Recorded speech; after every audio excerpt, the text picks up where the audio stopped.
this is probably going to torpedo any chance of Taylor Swift ever coming on the podcast. I'm really sorry. If we're ever friends with her in the future, for sure a fan's gonna link it to her on Twitter and say, hey, You ruined my chances of meeting Taylor Swift, I swear to God. Hello, everybody. Welcome to the 6th episode of the Offline TV Podcast. I am your host, Disguised Toast.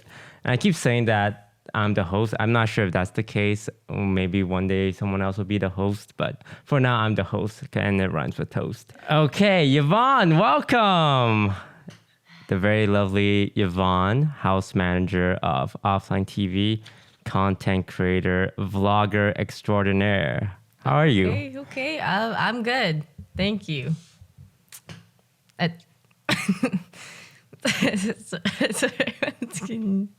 Isn't there a part after that? No, this is the part where I ask how you are, and you give me a response that's more than just good. I'm great. Okay, moving on then.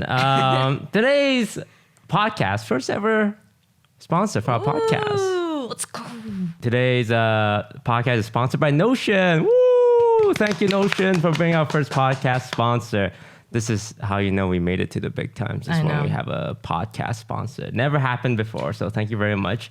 I will explain what it is later, but for now, just keep that brand in mind. Thank you.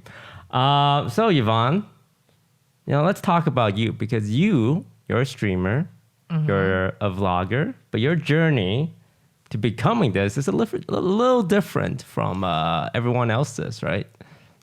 Yeah, I guess so. It just started with joining OTV, I guess. That started out.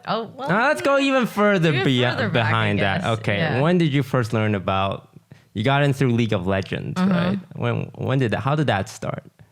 Me and my friends were at like a random, me and my friends were visiting Vancouver. A bunch of them wanted to do outdoor real life stuff, crazy, right? They wanted to go on this boating thing or whatever. I didn't really want to go, surprise as well, with two of my other friends. And then we decided to go to this place called eSpot. It's like this net cafe in Richmond or something like that. And then that was where my friends already played League, but I never played, and it was already installed on the computer. So I was like, you know what, I'll try it.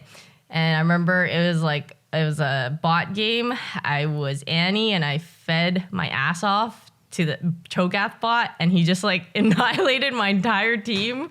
And yeah, that was my first League of Legends game. And then I went back and then I downloaded it and then got super addicted. So how many years was that?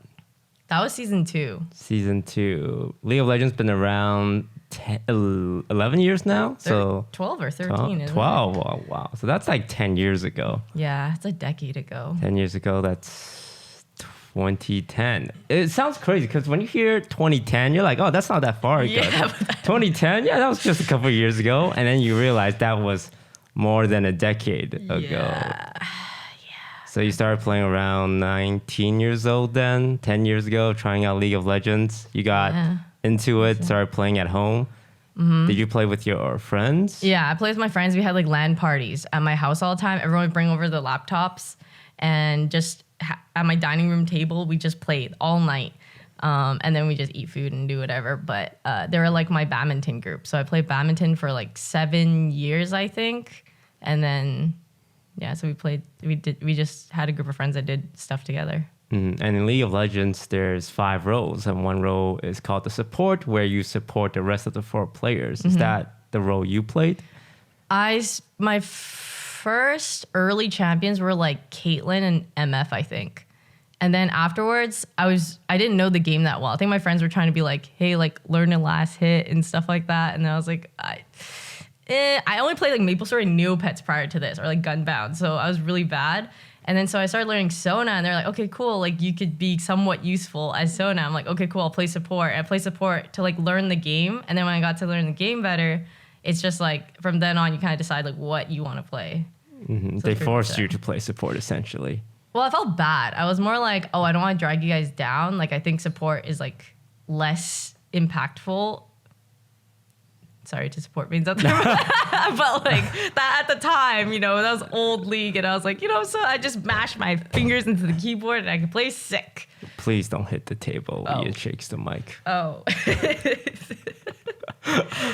Do you find that a lot of girls, when they first start out, are relegated to the support role? Yeah, I think a lot of girls, first off, and now it's probably different, but they weren't really introduced to gaming. I remember like growing up, I never got a console or anything. I had to beg for my consoles, but I got dolls like really easily. My parents just got me like Barbies, Sailor Moon dolls, whatever the heck. I had to beg my parents for a PS1 because I wanted to play DDR, and I told them I would exercise every day, and I did not. I did for like the beginning, and then afterwards, like, you know, you just step on it. My mom's like, hey, jump. And then I was like, okay, I'll jump when I played it. But that was it. Then it just, and back then, we only talked about like burning CDs. Yeah, burning CDs. Yeah, You're really showing your age with that one. All the Zoomer kids listening, like, you guys burn CDs? Yeah, we just light them on fire.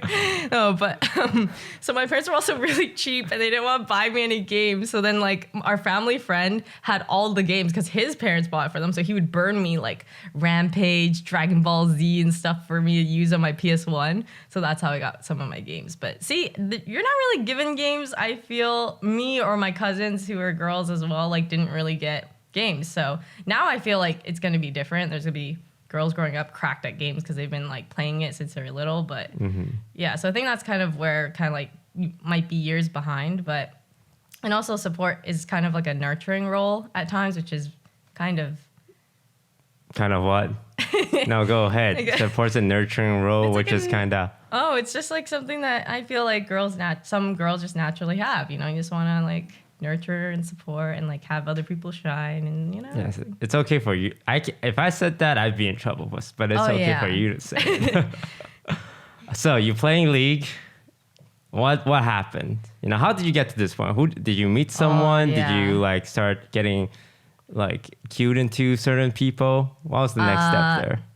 So I played League a lot. Ended up playing against these people in normals who basically tried to farm girls in League. They would see someone with like a girl name, sort of username, and they would add them after the game. And somehow me and Celine got like recruited in this group of boys who just did that. We didn't know at the time, okay? This is hindsight. But like at the time I was like, oh, they're pretty nice. They're inviting us to games. Like, oh, we're friends. No. So it was like a group of eboys, basically, yes. And what were they hoping to get farming these girls who play League? Like I a would girlfriend? think a girlfriend, but I honestly don't know. I think they just were having fun with it, boys being boys or whatever it is. And yeah, so me and Celine actually met off of that. And then we became, like, we weren't super close, but we were fairly good friends, like, throughout. Always, like, kind of check in with each other here and there, play games again with each other here and there, depending on, like, friend groups and stuff. And I think I was just streaming and trying to see maybe where it would go.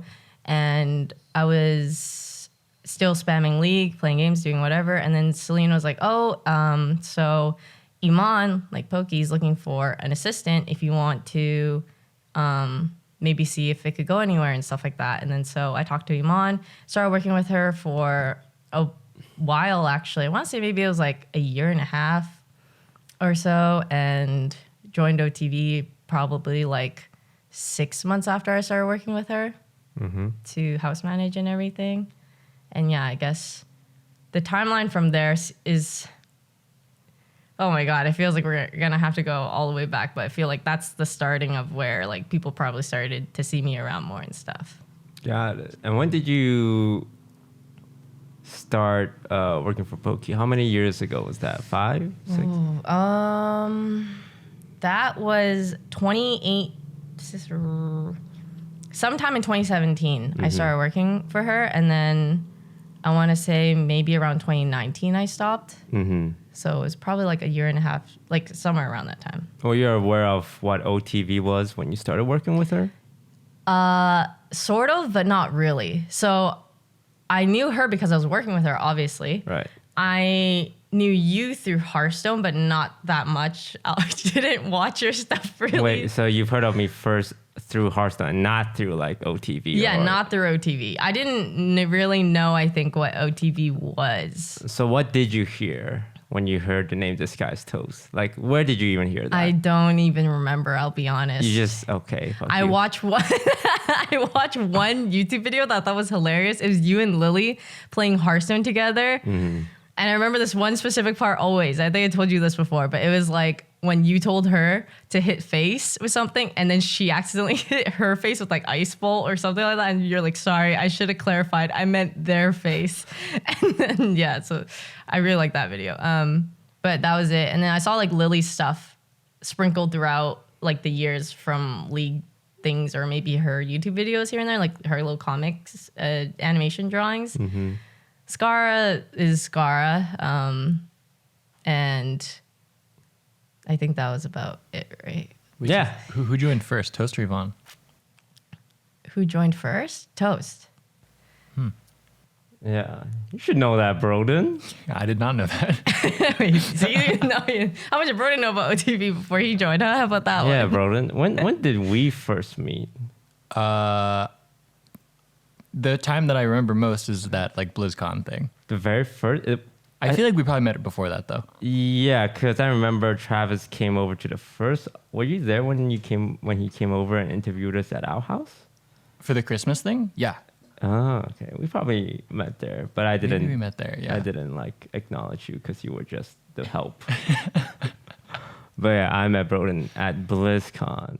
That was a while ago. BlizzCon. I remember Toast telling us to go to BlizzCon and how sick it would be. Oh my God, guys, we're going to get a hotel room. It's going to be so fun. All 8 of us together in a hotel room. How about that, huh? Oh, and we have to delegate who sleeps on the floor and everything. Yeah, it was sick. It was sick. And look, getting to BlizzCon and the hotel was fun. Yeah, it was fun. The event itself was terrible. Yeah, it was so sad because my entire life, like when I first started playing games too, it was like I played StarCraft 2, played Diablo, played Hearthstone. I was like, I want to go to BlizzCon one day. I was so excited when Toast was like, you want to go BlizzCon? I was like, yeah, I want to go BlizzCon. And we get there and I was like, is this it? Yeah, Blizzard has really fallen off. I kind of lost the privilege of organizing events after that. And recently I lost the privilege of picking movies. Because what movie did we watch, Yvonne? I don't remember. I repressed it. It's like, I don't want to remember it ever again. I remember this one specific scene. Was this because of me? Was this that one? It was that one specific scene that we all know what it is. Fuck, what movie was it? Brodin, what movie am I talking about? The Green Knight. And why did I recommend it to the entire house? Because I asked Toast if he wanted to see it, but then I never saw it. Yeah, so it was you. Look, you let us frame Toast? It had an 88% on Rotten Tomatoes from the critics. And then I look at the audience score and it was like 50%. I'm surprised it wasn't 20. So there's one scene that you remember from that entire movie. Everything else is just boring. Yeah. One scene. What scene is that? Can I just say it? You can say it. But we have a sponsor on this video, right? Does it matter? Look, I'm sure our sponsor would be okay with it. So you see, I don't think I've ever seen this in a movie, but they actually showed this guy like his cum on. And I cannot believe, I was just like, I'm sorry, what is that? It's a very gratuitous shot. And he's not even having sex or like, masturbating. Yeah. He just got, I think, excited or something. And then he jizzed all over his hand. And normally, in most movies, in all the movies I've watched, they imply it's like the guy just goes, oh, and then you get the idea. But this director, genius that he is, said he's going to do something different and just shows the whole thing, all of it on his hand. And it looks so realistic, too. Yeah, they did a good job. Yeah, they did a great job. I looked at that and was like, yep, that's cum. Yeah. So Sick movies. yeah, I won't be picking any movies anytime soon, but I would like to make it known that Brodin was the one who baited me into picking that. Yeah. You can scapegoat me for that. And you got blamed for it. But so you started working with Poke and then you joined Offline TV, and now you stream, you vlog. What's that transition been like? It's before it was very chill. It was just like, oh, whenever I have so much downtime to do other things too, then I'll stream or do other things. I guess now it's starting to become more of like an actual job for me. So it's very different, like how you think in terms of. Okay, it sometimes makes my brain boom because I don't really want to think about how to do content and things like that, etc. I kind of just want to play games, and I like vlogging, and that's like the two things that I currently like. So vlogging has been really nice because it's been something that's not gaming, but allows me to express myself kind of creatively in my own way, and it's also so nice that it's like documenting really good memories or times with friends. Like I always look back at the vlogs just to see like the times that like we had, and I just laugh to myself in front of my computer and everything. But it's really cute and I like it. So yeah. So you've been Offline TV's house manager for three years now? Since 3 years? 2018. Yeah. So yeah. 3 years. Yeah. So what is it like managing a house of streamers that, do their own thing, don't really answer any messages, just focus on streaming, and you're trying to like organize things, clean things up? What's that experience been like?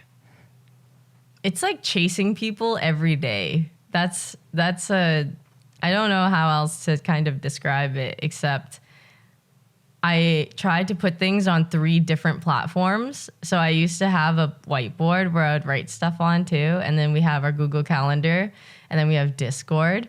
But somehow some people manage to dodge all 3 things, even when it's in our living room, online, and in person sometimes. So like, hey, actually the easiest way is just to catch them in person and be like, by the way, this is happening. But yeah, it's been mostly pretty much like that, I'd say. I don't know how else to put it. But I remember Scar telling me he was talking to his brother, and then his brother was asking, like, how do you manage or keep up with things? And then Scar was kind of like, well, it's mainly just Yvonne. Like, she just tells me everything like that. I don't have a calendar or anything really that I use. I'm like, yeah, sounds about right. Yeah, does it get tiring chasing everyone down? Sometimes. It's not, I don't know if it's tiring. It's more of like, I think I just know maybe after being with everyone for so long how things are. Maybe it will get more tiring later, but I feel right now it's not anything too crazy yet.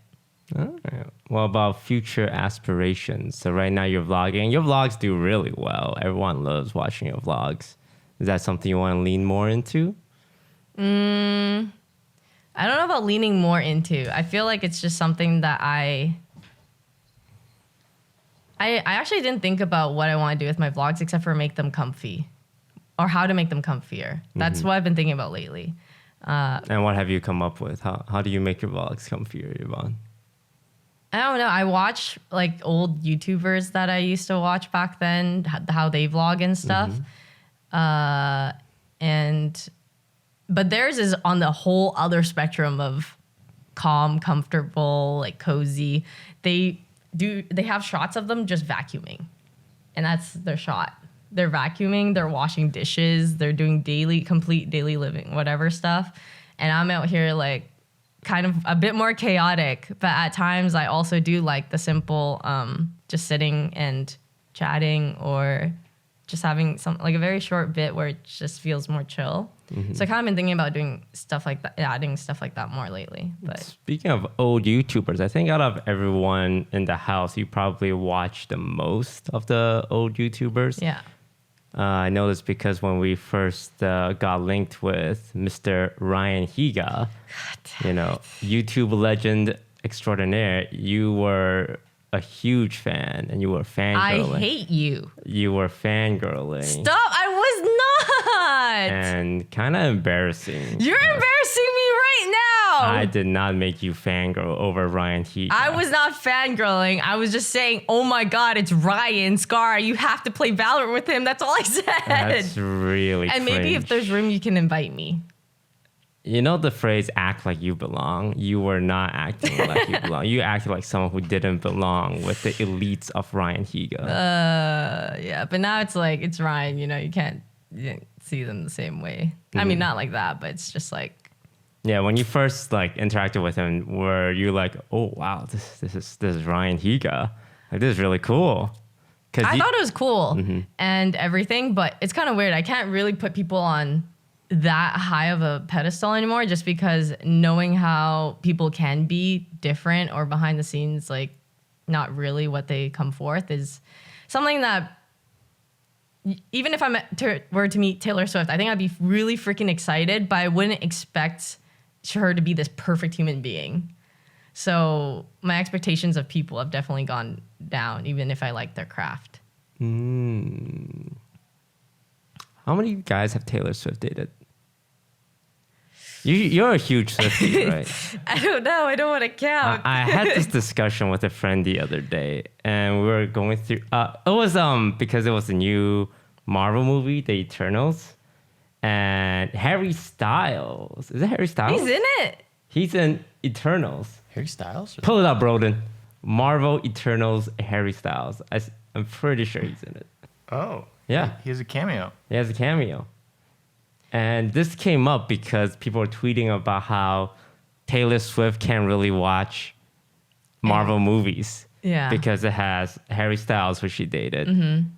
Jake Gyllenhaal in Spider-Man, which she dated. And Tom Hiddleston. Yeah. Oh, yeah. Which she dated. So I think that's 3. There might be one more. And then I looked at her history of dating out of curiosity. And each of her relationship lasts. This is probably going to torpedo any chance of Taylor Swift ever coming on the podcast. I'm really sorry. If we're ever friends with her in the future, for sure a fan's going to link it to her on Twitter and say, hey, You ruin my chances of meeting Taylor Swift, I swear to God. But there's nothing wrong with dating people. Yeah. For the record. Guys do it a lot, I think celebrity dating can be very fickle or very, I don't know what it is. But yeah, a lot of her relationships weren't very long. They're all like 3 months-ish or kind of. Yeah, but I'm always curious like how these relationships happen. Because with most celebrities, they generally keep it pretty low key. Yeah. I'm sure a lot of celebrities dated even more people than Taylor Swift. We just don't know about it. Yeah. But because it's all so publicized, it makes you think like, how does it happen so often? Yeah, I don't know. Do you think the guys are hitting her up and say, yo, Taylor, heard you're single. You want to date and like be public about it? I'm sure there are. Like, okay. So this is my thing. This is Jake Gyllenhaal, like Tom Hiddleston. Yeah, but she's Harry also Styles. Taylor Swift. And she is Taylor Swift. Yeah. But is the common thread here all the guys, or is the common thread Taylor Swift? Let me tell you, Tessin, a girl is single, okay? There's something that opens. It's called the window of opportunity. And this window is open for a very limited period of time until the next guy comes and he's like, oh, sick, open window. I'm going to try to hop in. But this is like Jake Gyllenhaal. Do you think Jake Gyllenhaal is like, oh my God, Taylor Swift is single? Let me get in there. I mean, I'm sure there's like events and stuff that people meet there and, DM or anything like that is like that. But I'm just saying, like, a lot of girls will surprisingly have a lot of people go after them when people find out that they're single. It's just like, just this window. It's like so short. You gotta just seize the opportunity or the time. Do most girls have a table of exes though? Okay, that is different for sure. But just it's pretty common. Do you think Taylor's the one initiating the majority of these relationships, or do you think it's the guys initiating? I don't know. I'm not. You're a huge Taylor Swift. I had this long-ass discussion. I am, but I'm not going to know who initiated what. I don't know Jake Gyllenhaal or Taylor Swift. Joe Jonas, Taylor Lautner, John Mayer. Okay, well, Taylor Lautner and her were in a movie together. And they met. And they met on set. Do you think he started flirting with her or she started flirting with him? I don't know, but sources say he was like super in love with her, but she was kind of not feeling it as much. And then so, yeah, she wrote the song Back to December. But she's the one who wasn't feeling it so much, right? Yeah, but she kind of like regretted it later because she was saying, or in the song, she describes how good he was to her. What? Why are you stunned? What is this? Do you think she initiates most of these breakups, or is the guy? Because it's like, oh, you're dating Taylor Swift. You're not going to just break up with her. I mean, I think some people do. Like Joe Jonas. All these guys, all these super famous guys. Oh, God, I sound like an incel. I'm a huge Taylor Swift fan. But I'm just very curious about how, like, her celebrity dating life occur. I think it's very on and off, probably. It's just like, okay, you know what? Yeah, let's break up. And it's like, oh, well, okay, well, how are you doing and stuff? And then get back together, break up. But she don't get back with people. She writes a song about it. She writes a song about it and then goes out, like, has a new guy, like, in 3 months. Yeah, she talks about how, like, Tom Hiddleston thing is actually, like, a rebound off Calvin Harris. Wait, she said that? She wrote a song called Getaway Car, and it's clearly about Tom Hiddleston and how he was the rebound. Do you think she gets in relationships for inspiration for her songs? I don't think she does it for inspo, but because she's in a fair amount, she definitely has inspiration from it, which is fine. Sick bangers. Are there Swiftie stans? Are they a thing? Yeah, for sure. There's people who love her. No. Look, I love Taylor Swift. I love You Belong With Me. I will recite the entire lyrics to prove that I love Taylor Swift. Yeah. I get curious about her dating life. Yes. Well, she's been dating this guy now for the past like 3-4 years now. Wow. So it might just have been just a bunch of a string of bad guys, who didn't appreciate her for. I mean, she started when she was super young, like 16 in the industry. Getting into that celebrity life, and Joe Jonas hits you up, hey, can I show you on a date? You're gonna be like, yeah, and then it turns out he's not such a great guy, huh? Maybe, I don't know. Maybe who knows? What if Joe Jonas one day comes? How do we get on the Taylor Swift? Can we get Taylor Swift? Yeah. I'm sorry we talked about your dating life, but I'm a huge fan. Well, maybe she can come and clarify. Oh, yes. Yeah. Taylor Swift, I am very curious. And I love her song, The Man, because of the gender role reversal, where she does a lot of things as a woman, and everyone's calling her a bitch, but at the end it's revealed, she does a lot of things as a man. Everyone was calling her, oh, what a boss. Yeah. But then it's revealed it's a woman. It's like everyone's, oh, that's kind of a bitchy thing to do. And she was showcasing how, sexism is very rampant. And I support that message. Yeah. And everything. Speaking of Taylor Swift, which means we talked about Harry Styles, which means he was in Eternals, which is a Marvel movie. And what else is a Marvel movie? Our favorite segment of the podcast, the Shang-Chi update. Welcome. I'm Disguised Toast, and this is the Shang-Chi update of the week. What is the Shang-Chi update? Where I talk about my dream of being in Shang-Chi 2 and any updates since last week. It's just been like couple weeks, you got progress, you went to auditions, you talk. Well, we know a person who knows a person who got in contact with the publicist of Aquafina. And they said, we'll let you know. Look, it's getting there, all right? Oh my God. But Yvonne, you actually know a lot of these older Asian YouTubers. Like Ryan Higa, I would say it's more like international appeal. Like he's not really leaning that far into the Asian stuff. Yeah. But you watch like Wong Fu, right? And who else did you watch when you were growing up? Watch Wong Fu, Whaley. I don't know. I can't recall, but just people in that sphere, kind of. I actually didn't watch that much Kev Jumba. Oh, but I did watch like his videos that popped off. Yeah. He started streaming on Twitch. Oh, I saw. He plays like Valorant and stuff. Yeah. Yeah. But I just watched whatever came up on my feed basically back then. But I did like Wong Fu a lot, Ryan, and Whaley the most, I think, out of all those. That's good because some of them knows the people in Shang-Chi.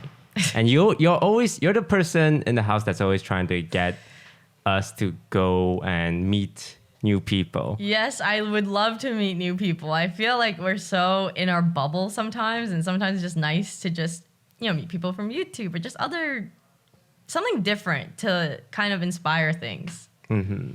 Do you feel like you're this generation's Wong Fu? You kept saying that before. You're like, we're like modern Wong Fu or something like that. Okay, see, now that you said that, they're going to see this podcast and gonna think I'm talking shit. I'm not talking shit. He's not. Because Wong Fu back then was like, it was inspirational for a lot of Asian Americans and stuff like that. It's just like, wow, the skits are so funny. You just enjoy them and you just want to support them and everything like that. And I think a lot of people probably feel the same towards us. Like, you just watch us play games, like, oh, they're funny, and you want to just like watching their content. But yeah, so I think it is similar in that sense, like maybe in the gaming space or Twitch, kind of more Zoomer type of era, I guess. Do you want to meet these old Asian YouTubers? By old, I mean like older.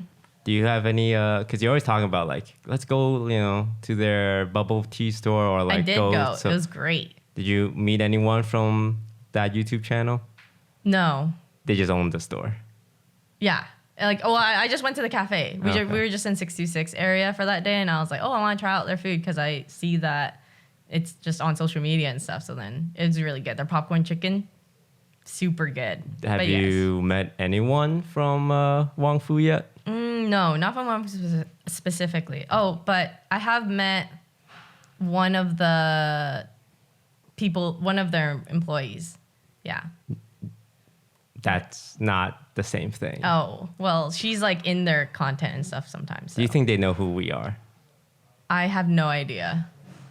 Okay, now's the perfect time for you to shout out how big of a fan you are and how you would love to do stuff with them. Taz, why are you putting me on the spot like this? I'm not putting you on the spot. You're always talking about like hanging out with new people. And yes, I love hanging out with new people. Okay, well, if you're listening or watching Wong Fu people, Yvonne of OTV is a huge fan. She talks about you guys nonstop. If you guys want to hang out, not in a bad eat some popcorn chicken. It's not weird or anything. That is not. Why are you doing this to me? This is what you did with Ryan, okay? It's not what I did with Ryan. You guys are best friends now. It's not what I did with any of these people, actually. You were quite exaggerating it all. Read. Yvonne, please calm yourself. I hate him. So now a quick word from our first ever sponsor, Notion. Thank you for the introduction of the toast. Hi, everyone. This is Disguised Toast, here to tell you all about our sponsor, Notion, today. Notion is an all-in-one organizational tool that we use here at OfflineTV to keep track of all the cool stuff we're doing. If you want to keep track of anything, and I mean anything, you want to keep track of your work, your homework, your calories, your payroll, anything you want to keep track of, Notion is the tool for you. It's good for people like me who don't have my life together. It is actually falling apart, and this is a cry for help. But thanks to Notion, I'm able to keep everything together. So I know when I have games coming up. Among Us Lobby tomorrow at 7 p.m., it's on my Notion. Meeting with cute girl, never, it's on my Notion.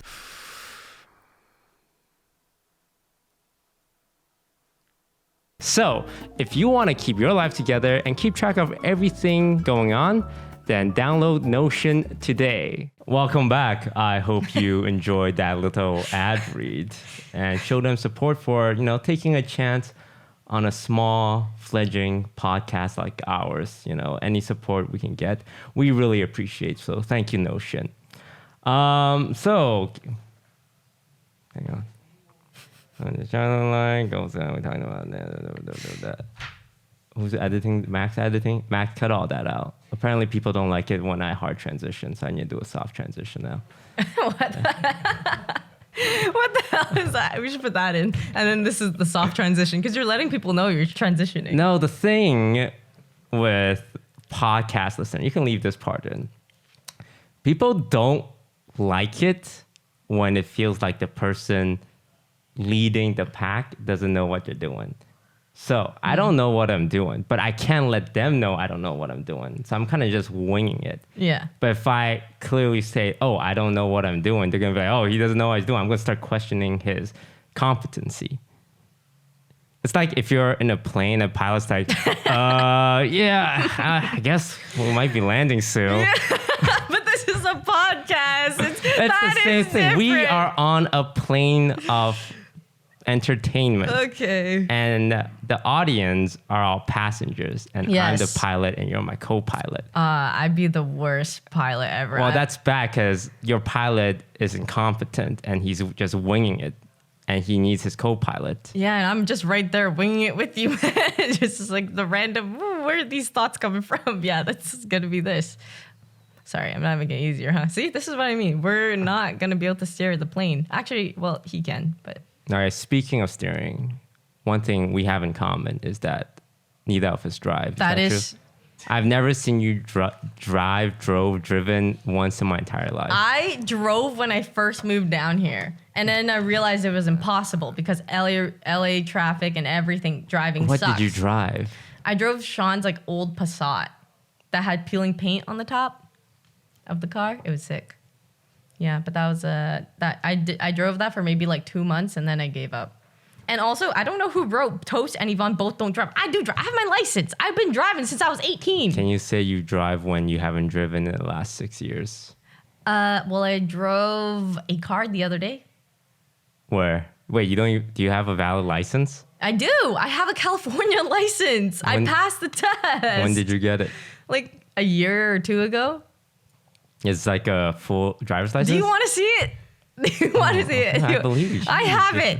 Well, you keep asking when I said I had it already. So recently I've been looking into like getting driver's license and I realized it's almost too easy. Oh yeah, if you see the people on the road, you wonder how they have their licenses.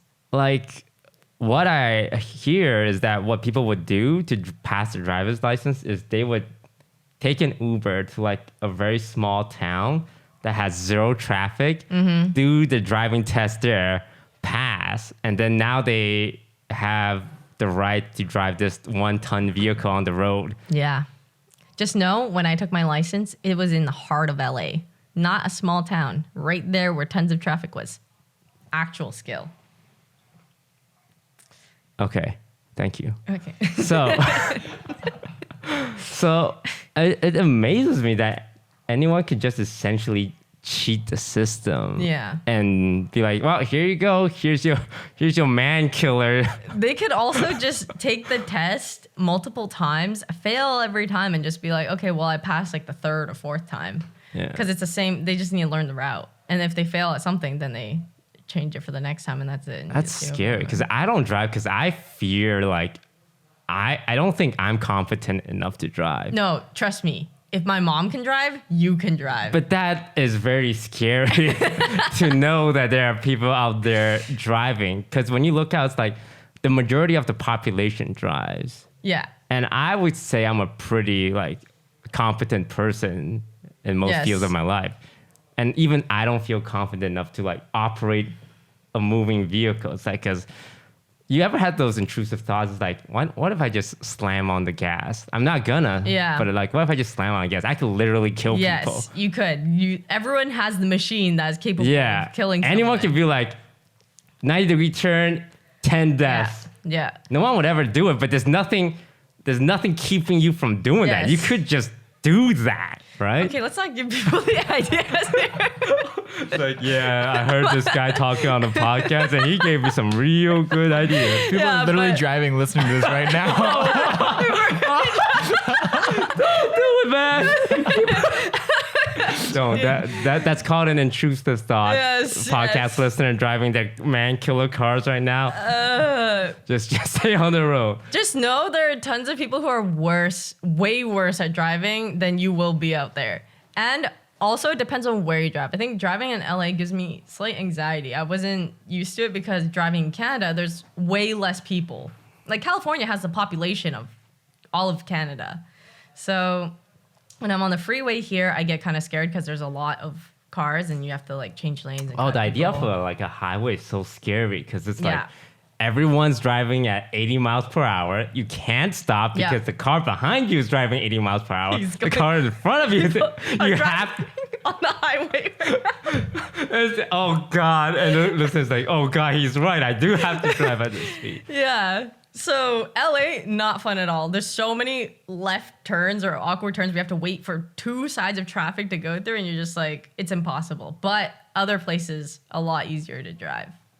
So you could totally drive. It's not hard. Driving is not the hard part. God, it's so much responsibility. One thing I also hate is a lot of the signs like no left turn, but underneath is like except between 5 a.m. and Sunday 9 p.m. and like 1 a.m. on a Tuesday maybe sometimes if the weather's nice. And like there's so much signs like this and you're supposed to like be able to read them. And you're trying to turn left and then there's a sign that says, yeah, you can turn left except not on this. So you have to do fucking math in your head. Yeah. Check your phone. Is it 5 p.m.? Can I turn left right now? They have that for parking too. So parking, sometimes they have free parking and then underneath it's like 4 different signs under, and then you have to kind of solve like a millennium puzzle to see if you could park during that time. It's like a logic puzzle where it's like you can park this, but not here, but only when this. Yeah. You know, sometimes you just... It's so complicated. Just say fuck it. Just say fuck it. Just 5 minutes? Fine. I'll just park there 5 minutes. I got a lot of parking tickets when I was in university because I never wanted to walk super far to the lot, and I always tried to park where the teachers or other places parked. And my ex-boyfriend would yell at me, and I would cry every time I got a parking ticket. You would cry because of the parking ticket, or did your boyfriend yell at you? My boyfriend yelled at me. He yelled at you? I don't know why. He yelled at me a lot for certain things. Like I took a shot at a party once, and he yelled at me because I didn't normally drink. But like, was it in front of people? It was just with our friends. It was like a New Year's thing, and it was just like, I don't normally drink. I didn't even swear back then. I just took a shot, and he's like, what are you going to do now? Are you going to party all the time? You're going to do blah, blah, blah. And I was like, no, this is just one drink with friends. That sounds like emotional abuse.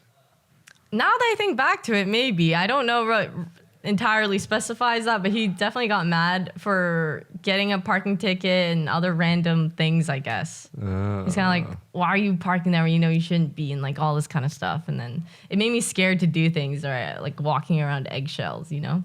Oh, yeah. I get that comment a lot sometimes. Eh? Like, oh, I feel like I have to walk on eggshells around you. But maybe if people weren't so, you know... Anyway. You don't think it's a self-reflective thing, maybe, versus like maybe if other people didn't do X, Y, Z. Oh, that brings up a good point, because whenever I see recently there's something involving like content creators, and his ex-girlfriend came out and said like he was a terrible boyfriend and did some really shitty things. Mm-hmm. Relationship drama as content creator is always very interesting to see, because I think everyone has been in shitty relationships, right? Yeah. Have you been in one? Yeah. For 7 years. 7 years? Yeah. And what was the straw that broke the camel's back? Gosh, I think it was at the end. I think I remember having dinner with him, and we were sort of talking, but not really. And I realized didn't really have that much in common with him, or I didn't know how. We weren't conversating. We were just eating our dinner, and I was thinking, is this someone that I'm going to spend the rest of my life with? We're just going to have to do a lot of these dinners where we just eat in like semi-silence, occasionally talk about like what league or cars or something. He's really into cars. And also I felt like he wasn't someone who's really open to things. Like I would think I wanted to go to Japan or visit other things, and he's like, I hate traveling. And so he wasn't very open to a lot of things, and it made me think in life for later on, would I want that? And I guess I thought no, but the way we ended was very abrupt. It was I actually broke up with him, and then a month later we got back together. Classic. Yeah, it was because like we broke up, and then I went clubbing with my friends and stuff, and there were so many shitty guys that I encountered during that time that I was traumatized. And I was thinking like, wow, maybe he's actually a really good guy. No, I was just traumatized with shittier guys. But anyway, I called him or messaged him one night. I just said like I missed him, and then we'd start talking, and then we got back together. Biggest mistake ever. Do not do that if you broke up for a reason, because when you get back together, you remember why you guys broke up in the first place. How long did that last?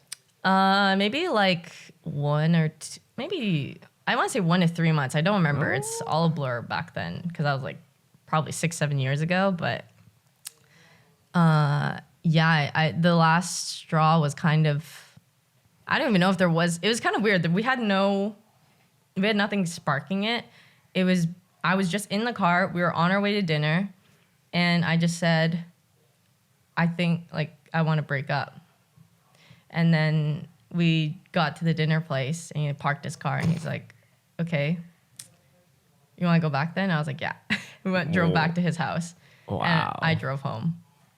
And that was it. I don't even know if he knows why we broke up, but that was literally the last time we talked. You couldn't wait until after dinner? I was in the car. I was thinking, I'm not going to sit through the whole dinner.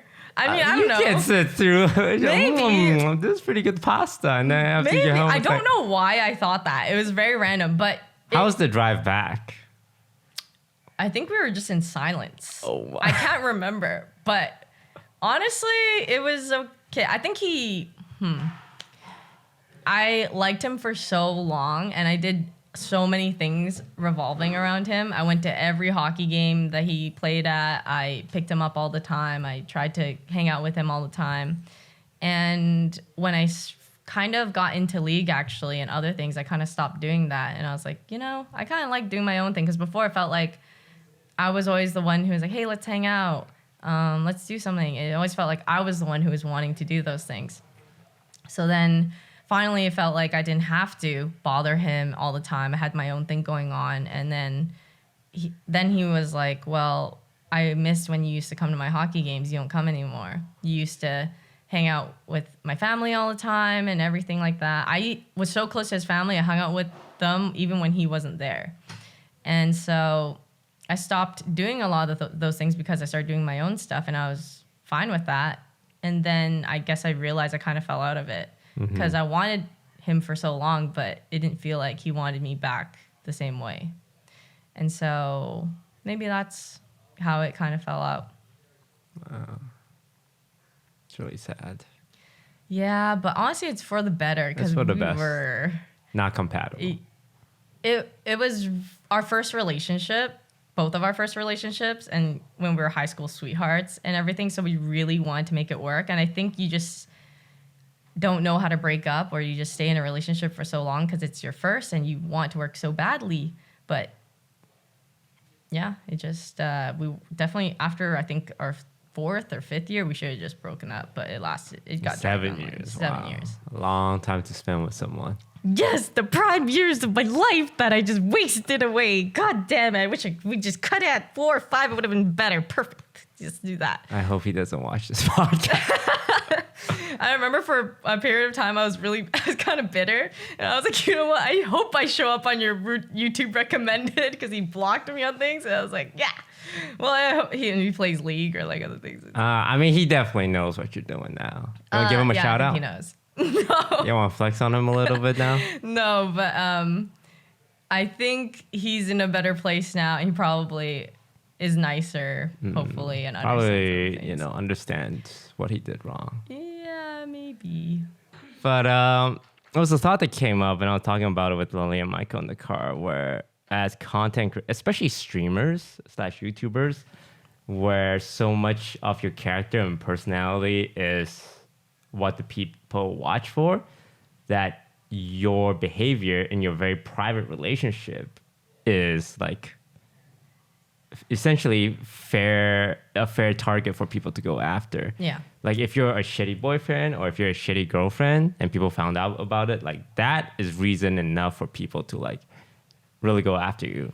And of course, if you're a shitty human being, you're a shitty human being. Mm-hmm. But it's always, it's interesting, right? Because traditional celebrities go through a lot of shitty, like a lot of them probably are shitty boyfriends, shitty girlfriends, especially with like how much temptation there is and the industry nature. Mm-hmm. But you don't hear about that. The only time I think I really heard about anything was like the Chris Brown Rihanna, which is, I mean, there's if you guys like, he hit her and it's like really fucking bad to a point where, you know, you can't really hide it. Yeah. And the other one was Johnny Depp and Amber Heard, where I think Johnny Depp lost his job as like Jack Sparrow or something. But there's this huge like litigation back and forth. But it only got to that point because it's like domestic abuse. He hit me, she hit me. But all the other private stuff you never hear about, right? And I'm sure those big celebrities go through way more stuff than internet content creators. But when it comes to internet content creators, it's so common for someone to come and say, yeah, this person was a terrible boyfriend. He did like all these shitty things. And like to make it public, which is, you know, the person's right to do so. Yeah. And then in that case, then like the fans kind of turn against, wow, you know, I thought you were a chill dude. Now I realize you're a really shitty person, so I'm not going to watch your content. And it's like this extra thing that content creators have to be aware of. Because I always think like, I'm not the best boyfriend. I would say in most of the relationships I've been in, like I would say I'm well below average. I don't think I've ever done anything that will like be really like, oh my God, this guy's toast did this. He's a fucking monster. But at the same time, I don't think a lot of the guys or girls who were shitty boyfriends or girlfriends did so thinking like, yeah, I'm a really terrible person, so I'm going to do this. They probably just didn't even know that they were being shitty, right? I think a lot of the times people do these, I don't know, twit longers or whatever it is. It's not usually about being a shitty boyfriend, or I haven't yet to see it, I guess, but I have seen more so the ones that actually are like sexual abuse or like harassment or like, so things that tie more to a person's probably actual, I don't even know if it would be necessarily relationship wise, but it ties to you as a person even, because I think those things are like morals, human morals. So which is why that's relevant in a way. Yeah, but it's always so we talk about this every podcast. Being a internet celebrity is just, there's so little things to compare to, right? So like new. Even with the older YouTubers, they grew up in a generation where the majority of the audience got internet and technology at like 18 or 20, right? A more mature audience. But nowadays, you're dealing with like so much attention and like people are so involved in your life. And like as streamers, you just talk about your life every single day for 5 hours and everyone gets emotionally invested in you. So when they find out that you're a shitty boyfriend or a shitty girlfriend, it's like, wow, I can't support you anymore there, buddy.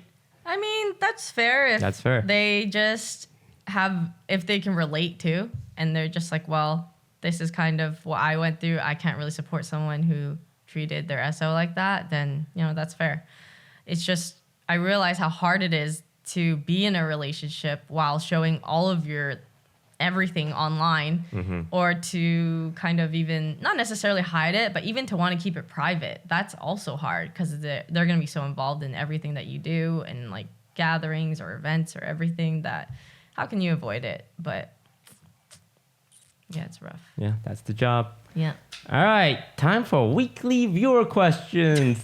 Ding, ding, ding. We should have like some sort of jingle. Yeah, some jingle. Welcome to the viewer question.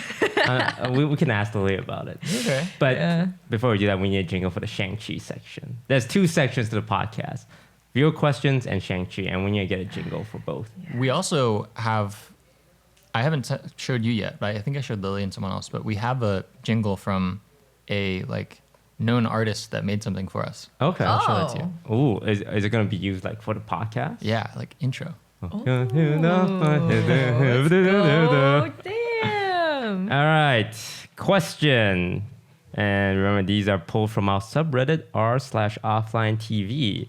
And I'll prove it by saying their username out loud so that you can look at the thread and see, wow, this dude really did ask a question and this guy's toast really did answer it. Kai the A asked, what's your most memorable fan interaction? We get these questions pretty often, but do you have one? I have one recently. I don't remember a lot of the ones prior to this. I remember them being very your memory sweet. doesn't extend past a couple of months. Okay. Well, there's one at the 626 night market, the one that we went to actually. The one that has a lot of Asians. Yes. But someone came up to me and he was just, it's kind of weird. I feel like I've heard it before, but the way he was heard something along the lines of that before, but when he was saying it to me in person and giving the whole spiel, it was very, I thought I was going to cry, like right there on the spot. It's just basically saying how we helped him a lot during quarantine and how he was going through like a really rough time and everything like that, which is what we do here and there, right? But it was just very touching. So wow, it's very sweet. Now you're telling the world what a big impact you made on this person's life. He said us, okay? He said us. It's not me, all right? Just check that ego, Yvonne. You should be saying that to yourself. You have the biggest ego out of everyone here. I don't want to hear it. Oh, jeez, man. I was just asking a question. Tone it down. Oh, God. But yeah, that's nice. Like, during quarantine, a lot of people were cooped up and they like watching on content. And Yvonne has been a very great, comfy spot for people because you're not like, game content, game collabs. It's just like, I'm going to play Valor with my friends and vlog my life. Right? That was it. Like, it's a very... That's so mellow. Yeah, it's a very stable, like, core part of our, OTV life, which is just like, it's not always about the big Among Us lobby. Sometimes it's just, hey, I'm going to play games with my friends, and that's it. Yeah. Most memorable fan interaction. I've had, I'll talk about bad ones because Yvonne talked about a good one. I've had a lot of hoverers. Hoverers, we call them. Where they're a fan and most fans, they just say, hey, I love your content. Can we get a picture? Getting a picture is probably the most common one. Let's get a picture. Nobody asks for autographs these days. Yeah. It's just, hey, can we get a picture? But some fans, they just want to stand near you, especially at conventions and gaming events where you're kind of like out in the public for hours. They just want to stand near you. They just follow you around. Yeah. I mean, there's clearly people who, I saw this at EDC as well, where they would recognize us and stuff, and they would just stand there, kind of just. I wish sometimes they would just like get a picture and just be like, oh, that's nice. Oh, can I get our picture? Blah blah blah, and then like they go on with and have fun with their day. But there's some who just stand there and kind of just like pointing, looking at us, obviously, and kind of it's almost like bird watching, but it's like us. Yeah. And it's like, we're just trying to have fun. Like, if you could just not watch us like the whole time. Yeah, come take a picture, come say hi. That's great. But like 10 really minutes, just like, hey, offline TV, what are they doing? In the corner. It's like, so EDC is like a dance festival and everyone's trying to have fun. It's really hard knowing in the back of your head, there's like 5 kids watching you. Yeah. Brodin, do you get recognized? I mean, only recently. Oh, what was that like? The first time was do you guys know Sautel? You know Sautel. Yeah, lots of food. Yeah. It was over quarantine. I had full mask on and everything, and I was in my car, which is like, not like, you wouldn't think like anyone's driving it. 2004 Honda Civic. But I pulled up to like this valet spot, and I was like gonna get food, and I saw that like the restaurant was closed or something. So I was like, oh, that's weird. Like, can I still park here if I'm like whatever? And the guy's like, oh, you're Brodin. What? Yeah. Like, yeah, you can't park here. I was gonna be like, well, normally you can't, but you didn't even try to give you special treatment. Like, okay, thanks. Yeah. Just drove away. How did that make you feel? Weird. I feel like I had like lost my anonymity. Oh, I feel like you're so easily recognizable. Like your height and everything. Like people would for sure out of the crowd when they see you, they're like, oh, and then they see the rest of everyone too, because of you. Yeah, he's a good marker. So if you guys ever see a tall, long-haired Asian white guy, just look around, you might find this. Yeah. So yeah, that was our fan stories. Do you have any bad ones? Yeah, I do actually. Oh. It was a long time ago though. What happened? At Anime Expo, and then one of the viewers he was like, "Hey, Yvonne, picture," and he's like this. He's like snapped his fingers at me, like, telling me to come over, and I was kind of like, I think that was the first time. I typically try to just be like, okay, like, or anything, try not to make things weird for people that I don't really know, but I was so shocked by what he did. I was snapping his finger at you. Yeah, and I said, "Hey, can you not do that next time?" Oh, that's very bold. Yeah, and you know me, I'm not. Yeah, you're not very confrontational. Yeah, but I didn't want him to think that was okay to do to other people, so I said at that time. But that was it. That was good. You know, you're teaching him a good social cue. You don't snap at like people. You want to take hey, dog, picture now. What was it? It was just like, Yvonne, picture. Yes, he actually said it. Like, he didn't even go like, hey, energy. man. Oh, it was that energy. You did the right thing. Yeah, you know? yeah. Cannot let that. Teaching him something his parents should have. Yeah, you can't be walking around doing that to people. And just a reminder, we will be answering viewer questions every week. And you guys can leave your questions in the Reddit thread at r/OfflineTV. So thank you so much for joining me on this day, Yvonne. I had a great time talking to you. You're one of my favorite people to talk to. And I'm glad you're on. Same. Okay, thank you for that. Yeah. I'm doing the outro, so if you could not interrupt me. Oh, okay, sure. Thank you. Whatever. And once again, big shout out to Notion for sponsoring today's podcast, and hopefully this keeps up so that we can pay our rent. Yes. And other than that, thank you all for watching. Good luck on your drive.